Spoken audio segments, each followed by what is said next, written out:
మాజీ మంత్రి కేటీఆర్ పై ఎమ్మెల్సీ బల్మూరు వెంకన్న పడ్డారు. మీడియాతో మాట్లాడుతూ కల్వకుంట్ల తారక రామారావు అలాస్ కేటీఆర్ ఒక డ్రామా ఆర్టిస్ట్ లాగా గుర్తింపు పొందారని, సుప్రీంకోర్టు హైకోర్టులలో కేటీఆర్ కోరట లభించలేదు అని, మతిస్థిమితం కోల్పోయి కేటీఆర్ మాట్లాడుతున్నారని, అదేవిధంగా కేటీఆర్ కు హైదరాబాద్ పై ఒక స్పష్టత లేదు అని, ఇరిగేషన్ డిపార్ట్మెంట్ లో బావా బామర్ది ఎన్నో సామాన్లకు పాల్పడ్డారని, హైదరాబాద్ రంగారెడ్డి మేడ్చల్ జిల్లాలో అడ్డమైన జీవోలు ఇచ్చి ప్రభుత్వ భూములను ప్రైవేట్ రంగానికి బిల్డర్లకు ఇచ్చి డబ్బులు దోచుకున్నారని తెలిపారు.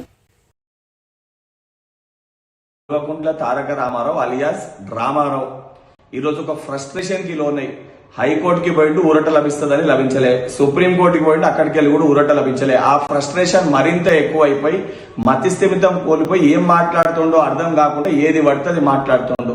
అసలు నిజంగా నీకు తెలంగాణ రాష్ట్రం పట్ల గానీ హైదరాబాద్ పట్ల అభివృద్ధి పట్ల నీకు చిత్తశుద్ధే ఉండింటే ప్రొసీజర్ ప్రకారంగా చేయాల్సిన స్కీమ్ ని ప్రొసీజర్ ప్రకారంగా కాకుండా లోపాయిక ఒప్పందాలు చేసుకున్నామనే ఒక ఆరోపణలు నీపైన వచ్చినప్పుడు దానిపైన స్పష్టత తీయాల్సిన బాధ్యత గల పదవిలో నీపైన ఉంటుంది. అవన్నీ పక్కన పెట్టి ఈరోజు కుటుంబాల గురించి మాట్లాడుతున్నాం. బామర్దులు మీరిద్దరు కలిసి ఇరిగేషన్ లో ఎన్ని స్కాములు చేశారో నీకు గుర్తులేదా? లేదా హైదరాబాద్ చుట్టుపక్కల రంగారెడ్డి మేడ్చల్ జిల్లాలో అడ్డగోలుగా జీవోలు ఇచ్చి ప్రభుత్వ భూముల్ని ఏదైతే సంబంధించి ప్రైవేట్ రంగానికి బిల్డర్ కట్టబెట్టి దోచుకున్న విషయాన్ని మర్చిపోయినరా? మీరు చేసిన అక్రమాలకు ఈ రోజు కొంతమంది ఐఏఎస్ ఆఫీసర్లు పడుతున్న ఇబ్బందులు మీ కళ్ళకు కనబడతలేవా? లేదా మీ తమ్ముడు మీ బాబాయ్ కలిసి కరీంనగర్ జిల్లాలో అయితే అక్రమ ఇసుక రవాణా చేసిన విషయాల గురించి నీకు గుర్తుకులేదా?